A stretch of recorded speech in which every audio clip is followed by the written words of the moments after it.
स्वागत है आपका एक ऐसी दुनिया में जहां कहानियां सिर्फ सुनाई नहीं जाती, महसूस की जाती है। तो अब शुरू करते हैं। रात का अंधेरा धीरे धीरे गहरा होता जा रहा था। आकाश में घने बादल छाए हुए थे। हवा तेज थी और अपने साथ पतझड़ में गिरे हुए पत्तों को उड़ाती एक विचित्र प्रकार की भयावनी ध्वनि उत्पन्न कर रही थी। सन्नाटा और भी गहरा हो चला था। नीरवता के उस साम्राज्य को कभी कभी चमगादड़ या उल्लू के चीखते हुए स्वर तोड़ देते। कालिमा की उस फैली हुई चादर के नीचे सृष्टि किसी थके हुए नटखट शिशु की भांति सो रही थी। रजत को अमजरा घाटी आए हुए अभी कुल 2 ही दिन हुए थे। वह पुरातत्व विभाग से संबंधित था और उत्तर प्रदेश तथा मध्य प्रदेश को मिलाने वाली सीमा रेखा के निकट घने वन में स्थित मंदिरों तथा प्राचीन भग्नावशेषों का अध्ययन करने अकेला ही अमजरा घाटी की सुरम्यता का पान करने पहुंचा था। आते समय पथ प्रदर्शक के रूप में एक निकट का ग्रामवासी साथ था, जो उसका सामान भी उठाए हुए था और मार्गदर्शन भी वही कर रहा था। घाटी के सौंदर्य ने रजत को पूर्णतया अभिभूत कर लिया था। लंबे राजमार्ग के दोनों ओर चिरौंजी और आम के वृक्ष थे। कहीं कहीं पलाश के वृक्ष तथा कंटीली झाड़ियां थी। पेड़ों का सिलसिला सड़क के निकट उतना घना न था, किंतु जैसे जैसे उनका सड़क से फासला बढ़ता गया था, उनकी सघनता में भी वृद्धि होती गई थी। बसंत बीत चुका था और पतझड़ पूरे यौवन पर था। हवा के हर झोंके के साथ पेड़ों से टूट टूट कर गिरने वाले सूखे पत्तों का मरमर संगीत बढ़ जाता था। कभी कभी वनांचल से कोयल कूक उठती या पपीहा पी कहां की आवाज लगा बैठता। वन प्रदेश के उस मोहक सौंदर्य में भी एक रहस्यमय संगीत की ध्वनि रजत को बराबर सुनाई दे रही थी। उसे यहां का वातावरण चिर परिचित सा प्रतीत हो रहा था। एक ऊंचे टीले पर चढ़कर उसने दूर तक फैली उस वन राशि को देखा और मुस्कुरा दिया था। फिर गाइड से पूछा, मंदिर किधर है? उस ओर घने जंगलों के बीच कई छोटे बड़े टीले हैं। उन्हीं पर मंदिर और खंडहरों का झुंड भी है। खंडहरों का झुंड सुनकर बरबस ही उसे हंसी आ गई थी। शाम होते होते वह घने वन में प्रविष्ट होकर उन टीलों पर पहुंच चुका था। सामने दूर तक छोटे बड़े टीले फैले हुए थे। एक ऊंचे टीले पर एक छोटा सा मंदिर दिखाई दे रहा था, जिसके कंगूरे का कलश संध्याकालीन रक्तिम किरणों में विचित्र रूप से चमक रहा था। उसी के पास एक और टीला था। मंदिर वाले टीले की अपेक्षा कुछ अधिक ऊंचा। उस पर जाने के लिए नीचे से ऊपर तक छोटी छोटी सीढ़ियों की लंबी कतार थी। स्थान स्थान पर यह सीढ़ियां टूट चुकी थी, फिर भी उनका प्रयोग विश्वास के साथ किया जा सकता था। जहां सीढ़ियां समाप्त होती थी वहां कोई बहुत छोटा सा शिवालय था या फिर तुलसी का देवल। नीचे से कुछ स्पष्ट नहीं दिखाई पड़ रहा था। टीलों से कुछ हटकर एक खंडहर था, जिसे देखकर अनुमान लगाया जा सकता था कि ये इमारत अपने समय में निश्चय ही अत्यंत भव्य रही होगी। इसी खंडहर में रजत ने ठहरने का निश्चय किया था। मंदिर और खंडहरों के अतिरिक्त अन्य कोई स्थान वहां ठहरने योग्य न था। खंडहर में प्रवेश करते ही एक विचित्र सी गंध रजत के नसों में घुसी। वह कुछ ठिठक गया, किंतु फिर दृढ़ता से भीतर प्रविष्ट हो गया। द्वार पार करने पर एक लंबा पतला गलियारा पार करना पड़ा। एक विशाल आंगन में जाकर यह गलियारा खत्म हो गया। आंगन के पूर्व में एक दालान था। शेष तीनों और कमरे बने हुए थे, जो अब जर्जर अवस्था में थे। रजत ने आंगन की पश्चिमी दिशा में पड़ने वाले कमरे को खोला। जर्जर उड़के हुए किवाड़ चरमरा कर खुल गए और वर्षों से बंद रहने की सीली सी बाज एक भपका बनकर बाहर निकली। थोड़ा ठहर कर रजत ने कमरे का अंदर से निरीक्षण किया। द्वार दीवार के बीचों बीच में था और उसकी दोनों तरफ 2 बड़ी खिड़कियां थी, जिनमें चीड़ की लकड़ियों के पल्ले जड़े हुए थे। अपने गाइड से कहकर रजत ने कमरे की सफाई कराई। कमरा साफ करते करते ही उसने पूछा था, साहब, क्या आप यही रहेंगे? हां। क्यों साहब? कुछ कहते कहते गाइड हिचकिचाया। क्या बात है? निडर होकर कहो। रजत ने फिर पूछा तो वह बोला, 50-60 वर्षों से इन खंडहरों का रुख किसी ने नहीं किया है साहब, और यहां तो सुनते हैं कि आत्माएं रहती हैं। क्या? हां साहब। वह उधर बस्ती की ओर जो मंदिर पड़ता है दुर्गा मैया का, वह भी तो अपने आप बन गया था। गांव या शहर के किसी मजदूर या राजगीर ने एक ईंट तक न उठाई और रातों रात मंदिर तैयार हो गया। दुर्गा मैया के आदेश से ही कोई इधर नहीं आता, गाइड ने बताया। अच्छा, किसी ने दुर्गा मैया को देखा भी है? रजत ने दिलचस्पी से पूछा। साहब, हम पापी लोगों को तो दर्शन नहीं हुए, लेकिन यहाँ के राजा जी और उनके वंशजों ने उनके कई बार दर्शन किए हैं। खैर, जो होगा देखा जाएगा। रजत ने बात टालने के ख्याल से कहा। उसे आत्माओं के अस्तित्व पर विश्वास था, किंतु उनके दर्शन या रूप धारण करने की बात पर उसे रत्ती भर भी भरोसा नहीं था। भूत प्रेतों या देवी देवताओं के आगमन की बात भला कौन पढ़ा लिखा व्यक्ति स्वीकार करता है? गाइड ने एक बार फिर आग्रह किया। साहब, यहां न ठहरें। इससे अच्छा तो आप उस टीले वाले मंदिर की यज्ञशाला में ठहर जाएं। नहीं दोस्त, मैं यही रहूंगा। अगर दुर्गा मैया को यह नाटवार लगेगा तो वह स्वयं आकर मुझे मना कर देंगी। इसी बहाने उनके दर्शन मुझे भी मिल जाएंगे।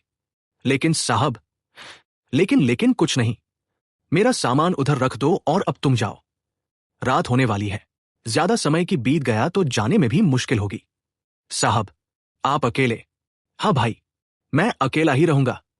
और हाँ, तुम कल सुबह मेरे खाने के लिए कुछ ला देना, या फिर सुबह आकर कुछ बना ही जाना। अच्छा साहब। वह जाने के लिए मुड़ा तो रजत ने उसके हाथ पर 100 रुपए का नोट रख दिया। ये रुपए रख लो। नाम क्या है तुम्हारा? गेंदा सिंह। खूब। अच्छा, कल आना। अच्छा साहब। गेंदा सिंह ने लंबा सलाम ठोका और चला गया। उसके जाने के बाद रजत बैठा नहीं। उसने अपने सामान को एक ओर जमाया और साफ की हुई फर्श पर अपना बिस्तर लगा दिया। आते समय वो अपने साथ कुछ अखरोट, बादाम और सूखे मेवे ले आया था। थोड़े से अखरोट जेब में डालकर वो कमरे से बाहर निकला। द्वार अच्छी तरह बंद करके उसने एक बार पूरे खंडहर का चक्कर लगाया। कहीं कोई खास बात नजर न आई। पुराने समय के जमींदारों के भवनों के ही समान ही यह भी था। जिस कमरे में रजत ने ठहरने का निश्चय किया था उसी के पार्श्व में एक छोटी सीढ़ी भी थी जो नागिन की तरह बल खाती ऊपर चली गई थी। पूरे खंडहर का निरीक्षण करके रजत इस सीढ़ी से चढ़कर ऊपर पहुंचा। खुली हुई छत कहीं कहीं टूट गई थी। किनारे की मुंडेर की ईंटें भी खिसकने लगी थी। काई की काली परत ने पूरी इमारत को स्याह रंग में रंग दिया था। इमारत के बाजू में एक कुना था जो अब भग्नावस्था में था। कुना देखकर रजत की प्यास चमक आई। उसकी बोतल में पानी था, फिर भी उसने पानी की तलाश में चारों ओर देखा। अंधेरा गहरा हो चला था। कहीं कुछ स्पष्ट दिखाई न पड़ा। मंदिर और टीले अंधेरे में दैत्यों के सायों के समान कांप रहे थे। अंधेरा थरथराने लगा था। रजत ने ऊपर सिर उठाया। नीला आकाश काली चादर ओढ़ चुका था। कालिमा की फटी चादर के सुराखों से रह रहकर किसी सुंदरी भिखारिन के बदन जैसा आकाश चमक रहा था। रजत ने टार्च जला ली और उसकी प्रकाश रेखा के सहारे धीरे धीरे संभल संभल कर नीचे उतर आया। कमरे में आकर उसने मोमबत्ती जला दी। टिफिन कैरियर से निकालकर खाना खाया और बिस्तर पर लेटकर उपन्यास के पन्नों में डूब गया। रात खिसकती रही और जब नींद में उसकी पलकें बोझल कर दी तब हाथ की किताब सिरहाने रखकर वह सो गया।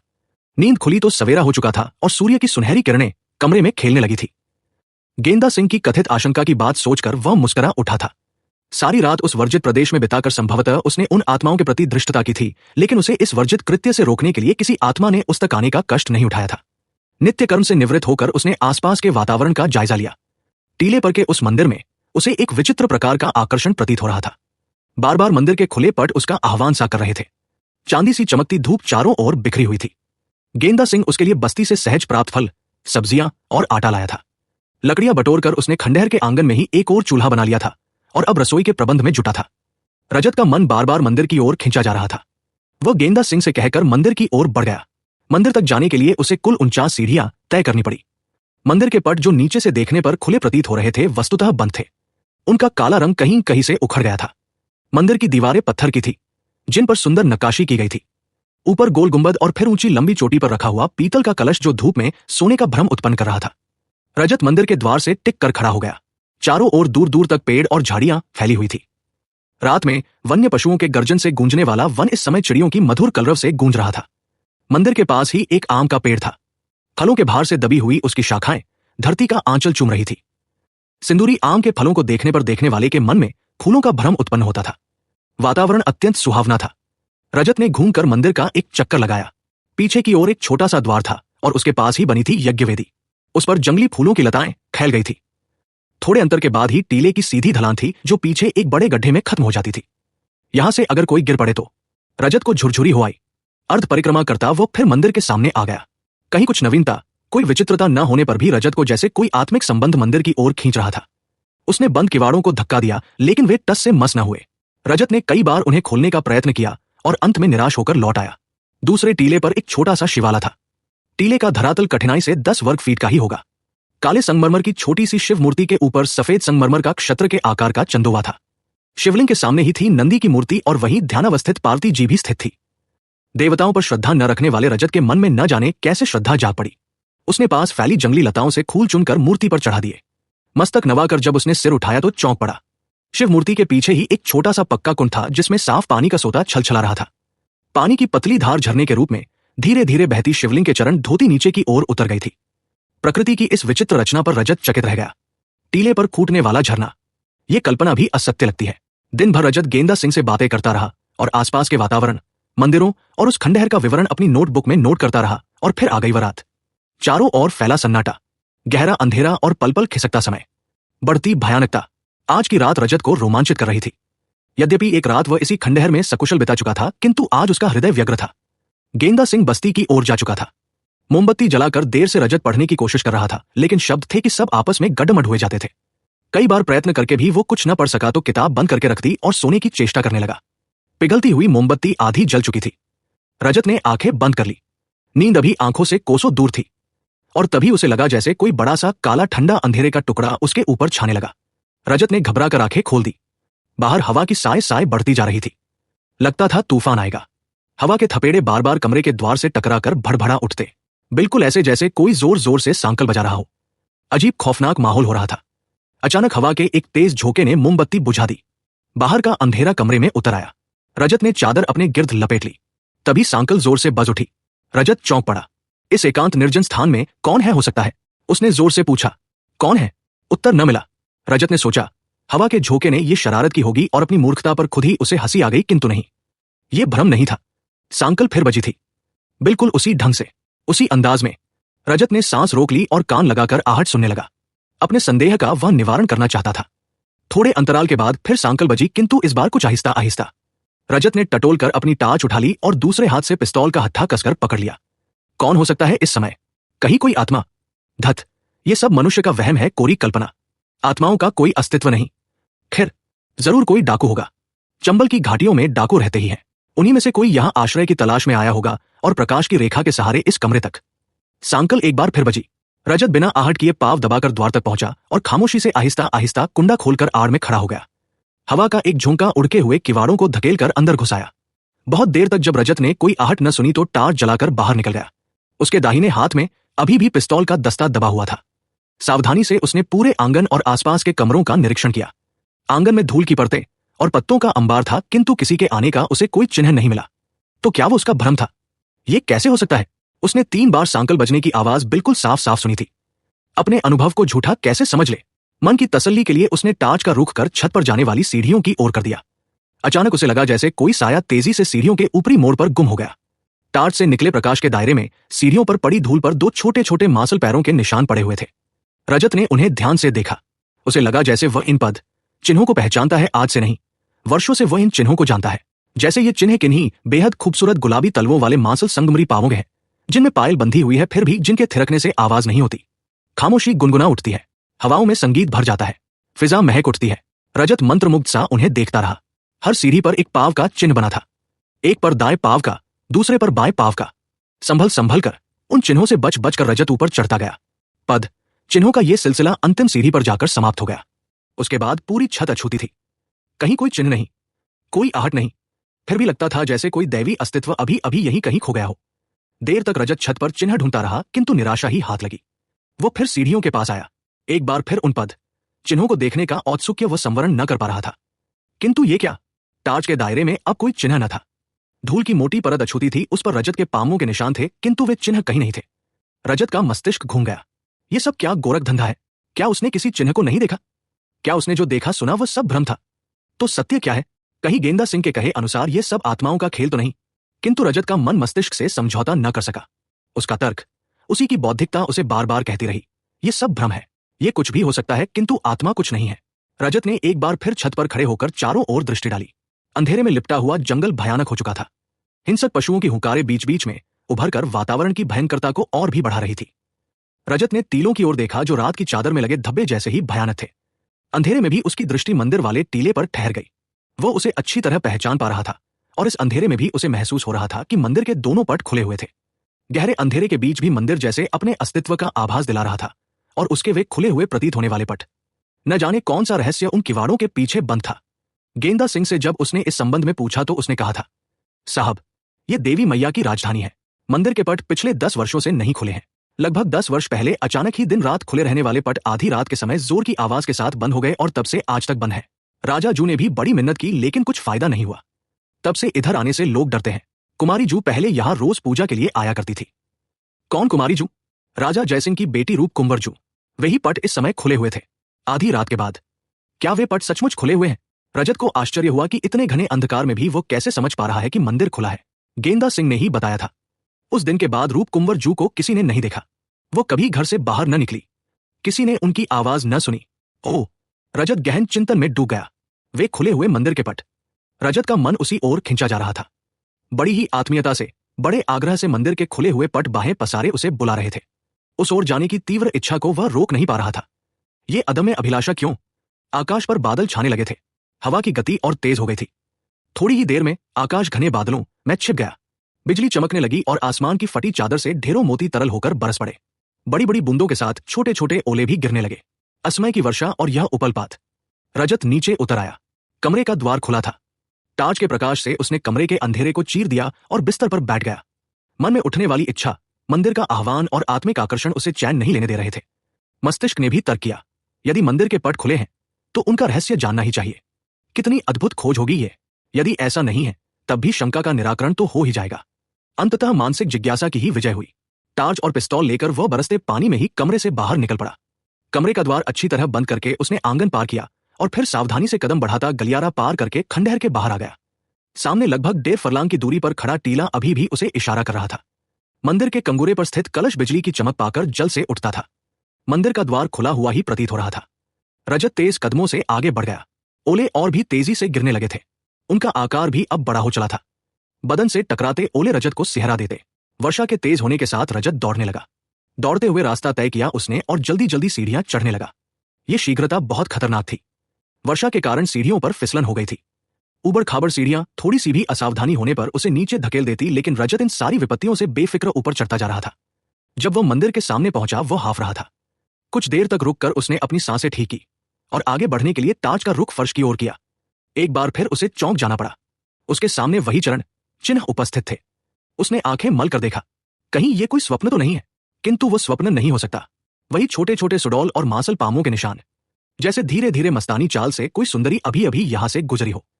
इतनी तेज वर्षा की धारा भी उन चरण चिन्हों को बहा नहीं पाई थी। कितने स्पष्ट उभरे हुए थे वे पैरों के निशान। मंदिर की देहरी पर जाकर वे चिन्ह समाप्त हो गए। रजत ने मंदिर के द्वारों पर दृष्टि डाली। द्वार वैसे ही बंद थे जैसे वह उन्हें दिन में देख गया था। फिर ये किसके पड़ चिन्ह हैं? कहाँ गई इन चिन्हों की स्वामिनी? उसने टार्च का प्रकाश मंदिर के आसपास डाला और खोजपूर्ण नेत्रों से इधर उधर देखने लगा। मंदिर के समीप स्थित आम्र वृक्ष पर उसकी दृष्टि ठहर गई। वृक्ष की फलों से भरी डालों के बीच एक साया लहरा रहा था। हाँ, साया ही था वह। रजत ने फिर अपनी आंखें मली और देखा, वह साया एक नारी मूर्ति में बदल रहा था। आकार उभर रहा था। एक 15-16 वर्षीय युवती बालिका का चेहरा था वह। उसकी बड़ी बड़ी आंखों में ढेर सारा भोलापन और कौतुक भरा था। गुलाबी अधर कांप रहे थे। सफेद साड़ी में लिपटी हुई उस बालिका ने अपने केश के खोल रखे थे। ऐसा लगता था जैसे अभी अभी नहा कर आई हो। उसके बालों से पानी की बूंदें टपक रही थी। काली काली अलकों से घिरा वो सुंदर मुख स्पष्ट नहीं था, परंतु रजत उसके अप्रमित सौंदर्य को अनुभव कर पा रहा था। पत्तों की ओट लेकर वो खड़ी थी। सफेद साड़ी के नीचे झांक रहे थे 2 सुंदर संगमरमरी पांव, जिनमें पायल बंधी थी पर बेआवाज। उनकी छम छम खोई हुई थी। उसके अधर खामोश थे। प्रस्तर प्रतिमा जैसा वो अप्रमित सौंदर्य बिना बोले ही जैसे कोई दर्दीली कथा कह रहा था। उसके खामोश थरथराते अधर, उसकी मासूम नजरें बिना बोले ही बहुत कुछ बोल रही थी। एक ऐसी कहानी जो आदि से अंत तक दर्द में डूबी थी। रजत उसे एकटक देख रहा था। वो उसके सुंदर रूप में डूबा हुआ था। उसकी वेदना से अभिभूत था।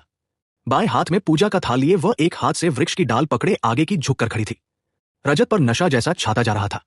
उसने अपनी चेतना को संभाल कर लड़खड़ाते पांवों से उसकी ओर बढ़ने का प्रयत्न किया, किंतु उसके पांवों पर मानो मनों का बोझ था। चाहकर भी वो आगे नहीं बढ़ पा रहा था। तभी बादल जोर से गड़गड़ा उठे। बिजली की तेज चमक ने उसकी आंखें बंद कर दी और जब चकाचौंध से दूर हुई वह सुंदरी बालिका वहां नहीं थी। रजत की जड़ता भी टूट चुकी थी। पागलों की तरह वो वृक्ष की ओर झपटा, किंतु वहां कुछ भी न था। रजत ने वहां का चप्पा चप्पा छान मारा और अंत में निराश होकर वहीं मंदिर की देहरी पर सिर रखकर बैठ गया। वर्षा कब बंद हुई, कब उसे नींद ने धर दबाया, इसका उसे एहसास भी न हो सका। नींद टूटने पर उसने स्वयं को उसी कमरे में पाया जहां वो ठहरा हुआ था। गेंदा सिंह उसके पास बैठा था। रजत को आंखें खोलते देखकर उसने चाय का प्याला बढ़ा दिया। साहब, चाय पी लीजिए। मैं यहां कैसे आया गया गेंदा सिंह? साहब, आपको कमरे में न पाकर मैं डर गया था। आसपास ढूंढने पर जब आप नहीं मिले तो मैं मंदिर की ओर चला गया। वहीं मंदिर के सामने आपको पड़े देखा और उठाकर यहां ले आया। आपके सारे कपड़े भीग गए थे। साहब, अब रात में वहां क्यों गए थे? कुछ नहीं, ऐसे ही। रजत बात टाल गया। वो स्वयं रात की घटना पर विश्वास नहीं कर पा रहा था। गेंदा सिंह से कहने पर वह उसे देवी मैया की कृपा कहेगा या फिर भूत प्रेतों का उत्पात बताएगा। रजत इन बातों को मानने के लिए तैयार नहीं था। वो उस रहस्य की तह तक जाना चाहता था। सारे दिन वो खंडहर और उसके निकट के टीलों पर घूमता रहा। उस दिन उसका किसी काम में मन लगा। तीसरे पहर ही वह अपने कमरे में लौट आया और आर्ट पेपर पर रात देखे सौंदर्य को साकार रूप देने लगा। शाम होते होते उसने पेंसिल स्केच तैयार कर लिया। शाम गहरी होने लगी थी, इसलिए रंग भरने का कार्य दूसरे दिन पर छोड़कर वह चक्करदार सीढ़ियों से होता हुआ छत पर जा पहुंचा। मुंडेर के पास खड़े होकर चारों ओर बिखरे प्राकृतिक सौंदर्य में वो खो सा गया। प्राकृतिक दृश्यों में आज कुछ नया ही सौंदर्य था। कोयल की कूक में अनोखी ही मादकता थी। सनसनाती हुई हवा पिछली रात देखे सौंदर्य का गीत गा रही थी। फिजा में वही खामोश संगीत लहरी गूंज रही थी। उन थरथराते अधरों की अनकही कहानी हजारों स्रोतों से होकर अपना दर्द वातावरण में उड़ेल रही थी। रजत को इंतजार था रात गहराने का। रात के अंधेरे में वो फिर उस सौंदर्य को देखना चाहता था। उसके अनबोले अधरों की कहानी सुनना चाहता था।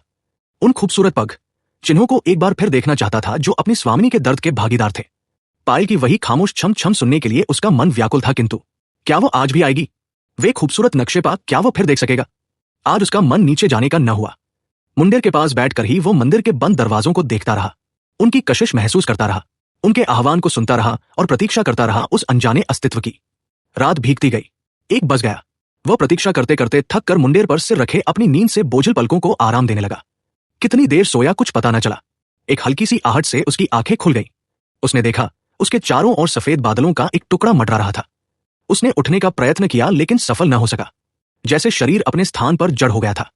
वो अपने हाथ पांव भी नहीं हिला सकता था। थोड़ी देर में बादलों के उस टुकड़े की धज्जियां बिखर गईं। हल्की सी धुंध चारों ओर बिखरी रही और उसमें से धीरे धीरे एक आकार स्पष्ट होने लगा। वो धुंधला सा आकार, वही अनुपम सौंदर्य, काली घनी अलकों से घिरा चांद जैसा मुखड़ा, काली काली विशाल आंखें और थरथराते गुलाब की पत्तियों जैसे अधर। आज भी उसके बालों से पानी टपक रहा था।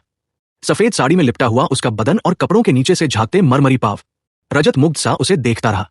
वो कुछ पूछना चाहता था, कुछ कहना चाहता था, किंतु उसके बोल साथ नहीं दे रहे थे। उस चंद्रमुख पर छाई विषाद की रेखाएं उससे कुछ अनुनय कर रही थी, कुछ कहना चाह रही थी, कुछ अपेक्षा रखती प्रतीत हो रही थी। कुछ ही क्षणों बाद वो आकृति धुंध में समा गई।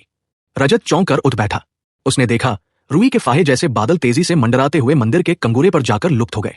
उसके बाद रजत सो न सका। पौ फटने में 1 घंटे की देर थी। सूनी छत पर बैठा हुआ वो दूर दूर तक फैले अंधकार के साम्राज्य को देखता रहा। उस अपरिचिता के विषय में सोचते सोचते सवेरा हो गया। नित्य कर्म से निबटकर जब वह अपने कमरे में पहुंचा, गेंदा सिंह आ चुका था और चाय की केतली चूल्हे पर रखे आग ठीक कर रहा था। रजत कमरे में जाकर एक दिन पूर्व खिंचे खाके में रंग भरने की तैयारी करने लगा।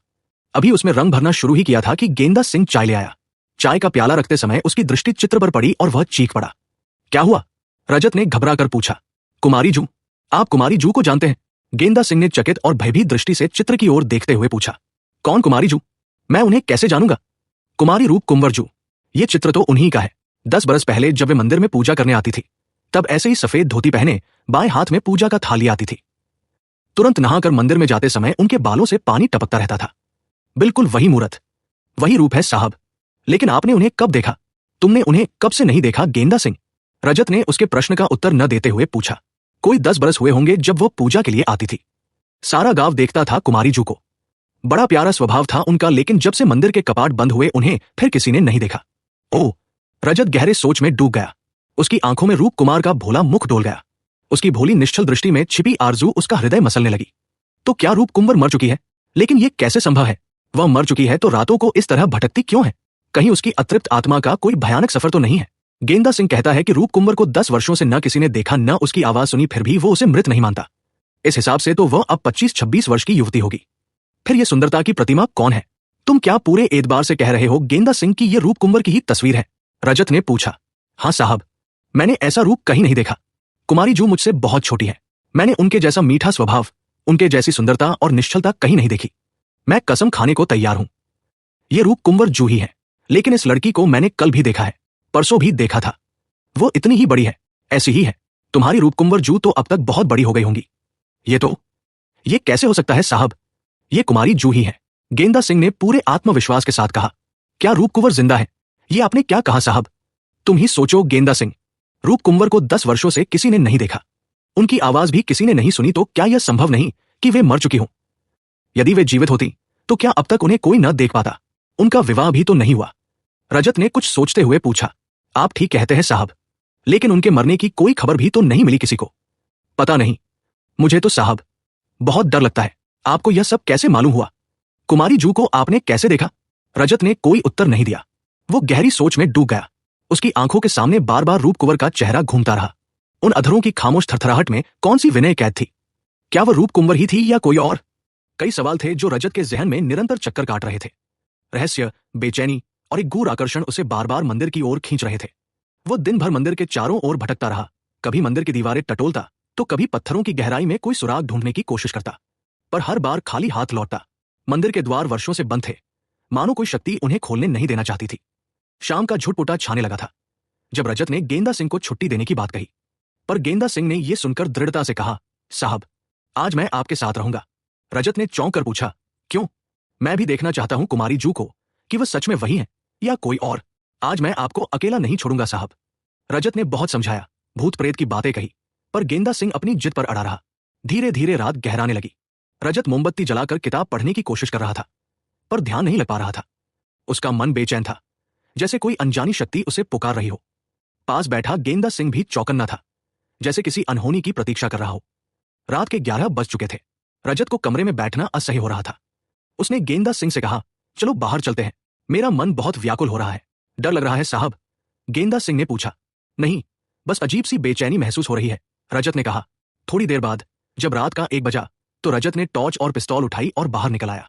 गेंदा सिंह भी उसके साथ था। जब वे खंडहर के बाहर पहुंचे तो रजत रुक गया और मंदिर की ओर इशारा करते हुए बोला, तुम देख रहे हो गेंदा सिंह? हाँ साहब, मंदिर के पास कोई खड़ा है, पर अंधेरे में साफ नहीं दिख रहा। वो साया रूप कुंवर का ही है, और देखो, उसके हाथ में पूजा की थाली है और उसके बाल हवा में लहरा रहे हैं। गेंदा सिंह चुप रहा। रजत मंदिर की सीढ़ियों की ओर बढ़ने लगा। दोनों की आंखें उस साए पर टिकी थी। जैसे जैसे वे पास पहुंचे, साया मंदिर के भीतर चला गया। मंदिर की दहलीज पर पहुंचकर रजत ठिठक गया। उसकी चीख निकलते निकलते रह गई। मंदिर के द्वार जो वर्षों से बंद थे, इस समय खुले हुए थे। रजत और गेंदा सिंह ने भीतर झांका। भवानी की भव्य मूर्ति के सम्मुख एक किशोरी बैठी थी, जिसकी वाणी से वंदना के स्वर गूंज रहे थे। दिए की लौ में थरथराते हुए साए मंदिर को और भयानक बना रहे थे। किशोरी ने पूजा पूरी की, मस्तक नवाया, और तभी एक स्तंभ के पीछे से एक हाथ बाहर आया। कटार के एक ही वार से उसका सिर कटकर देवी के चरणों में गिर पड़ा। खून की धार देवी के चरण धोने लगी। रजत स्तंभ के पीछे खड़े व्यक्ति की झलक ही देख पाया और फिर बेहोश हो गया। सुबह काफी देर बाद उसकी मूर्छा टूटी। गेंदा सिंह अब भी बेहोश पड़ा था। मंदिर के द्वार खुले थे, पर भीतर रात की घटना का कोई चिन्ह नहीं था। न खून, न थाली, न दिया, न वह लड़की। तो क्या वह सपना था? पर इतना सजीव सपना? वो कौन था जिसने उसकी हत्या की? और वो लाश, खून की धार। रजत का सिर चकराने लगा। थोड़ी देर बाद उसने पानी लाकर गेंदा सिंह को होश में लाया। उसकी आंखों में भय साफ झलक रहा था। अब कुछ नहीं है गेंदा सिंह, चलो, रजत ने उसे सहारा देते हुए कहा। दोनों नीचे लौटे। नहाने धोने के बाद नाश्ता किया। रजत ने गेंदा सिंह से पूछा, वो रूप कुंवर ही थी ना? हाँ साहब, वही थी। लेकिन छोड़ो, चाय पियो, अब यहां मन नहीं लगेगा। मैं आज ही वापस जाऊंगा, रजत ने ठंडी सांस लेते हुए कहा। साहब, एक बार राजा जू से मिल लीजिए, शायद कुछ और जानकारी मिले, गेंदा सिंह ने सुझाव दिया। रजत को बात सही लगी। उन्होंने सामान समेटा और राजा जू की हवेली की ओर निकल पड़े। राजा जू की हवेली पहुंचते ही रजत जैसे स्तब्ध हो गया। सामने आया व्यक्ति वही था जिसकी झलक उसने मंदिर में देखी थी। तुम हत्यारे हो, तुमने रूप कुंवर को मारा, रजत चीख पड़ा। गेंदा सिंह ने उसे थाम लिया। साहब, यह राजा जू है, संयम रखिए। राजा जू का चेहरा दुख से भरा था। उसमें क्रोध नहीं, केवल पश्चाताप था। कुछ देर शांत रहकर उन्होंने टूटे स्वर में कहा, हाँ बाबू, मैंने ही रूप कुंवर को मारा, अपनी बेटी को, लेकिन जानबूझकर नहीं, मजबूरी थी। रजत स्तब्ध रह गया। राजा जू की आंखों से आंसू बहने लगे। रूपा डाकू ने मेरी बेटी मांगी थी, कहा कि नहीं दी तो गांव जला देगा। मैं कैसे अपनी बेटी को किसी डाकू के हवाले करता? मैंने तय किया कि बेटी को देवी को समर्पित कर दूं, कम से कम वो पवित्र तो रहेगी। उस रात मैंने उसे भवानी के मंदिर में पूजा के लिए ले गया। जैसे ही उसने मस्तक नवाया, मैंने उसका सिर देवी के चरणों में चढ़ा दिया। देवी ने उसका खून स्वीकार किया, पर फिर मंदिर के पट अपने आप बंद हो गए। वर्षों तक नहीं खुले, अब जब खुले हैं तो शायद देवी ने क्षमा कर दी है। राजा जू फूट फूट कर रो पड़ा। रजत अब कुछ न कह सका। उसके भीतर शून्यता थी, एक गहरा मौन। धीरे से उसके होंठ हिले। राजा जू, मंदिर के पट खुल चुके हैं, कहानी खत्म हुई, पर डर अभी बाकी है। क्या वो सिर्फ एक कल्पना थी, या अब भी कहीं किसी अंधेरे कोने में आपका इंतजार कर रही है? अगर आपको यह कहानी पसंद आई हो तो वीडियो को लाइक करें, शेयर करें और चैनल को सब्सक्राइब करना ना भूलें। अगली बार फिर मिलेंगे एक नई कहानी के साथ। तब तक अकेले मत सोना।